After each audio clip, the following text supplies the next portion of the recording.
une éducation de qualité accessible à toutes et tous. Pour le dédoublement des classes. Contre la précarité étudiante. Pour un revenu étudiant pour sortir du salariat les jeunes en formation.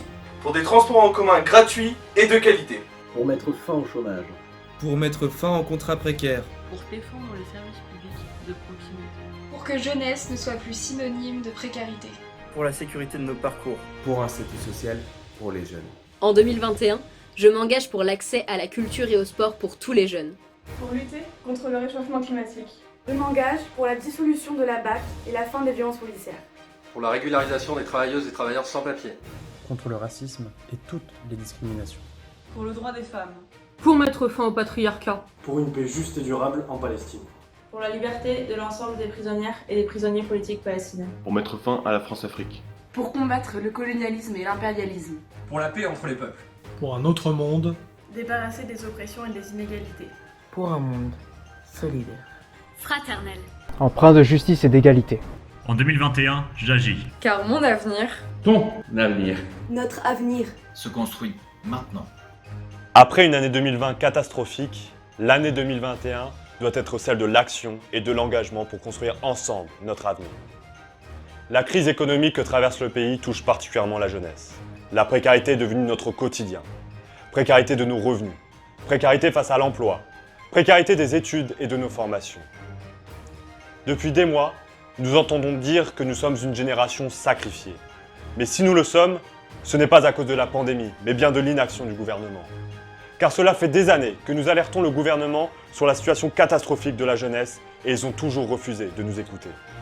Alors je le dis, honte à ce gouvernement et à ses ministres déconnectés des réalités qui nous donnent de belles leçons de vie. Honte à ce président de la République qui voulait faire de la jeunesse une de ses priorités en juin dernier et qui n'a rien fait.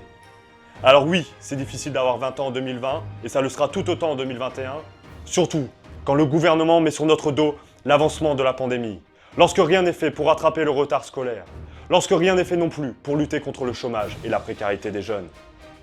Mais aujourd'hui nous disons qu'il y en a assez. Assez du chômage et de la précarité, assez de la casse de nos formations et de la sélection. Aujourd'hui, les jeunes relèvent la tête et reprennent leur avenir en main. Le gouvernement ne fait rien pour nous? Eh bien, nous allons lui imposer nos revendications. La jeunesse est l'avenir du pays. Il faut désormais que le gouvernement le comprenne. Alors, faisons du bruit, continuons de nous mobiliser et faisons plier une bonne fois pour toutes ce gouvernement. Et aux jeunes et aux étudiants qui se sentent isolés et qui se demandent comment faire, eh bien, je leur dis, organisez-vous, rejoignez-nous, adhérez aux jeunes communistes et construisons ensemble une alternative au gouvernement pour bâtir le monde de demain. Un monde dans lequel les jeunes ne seront pas le problème, mais bien la solution. Alors je le dis haut et fort, en 2021, pas un seul jeune ne doit être oublié.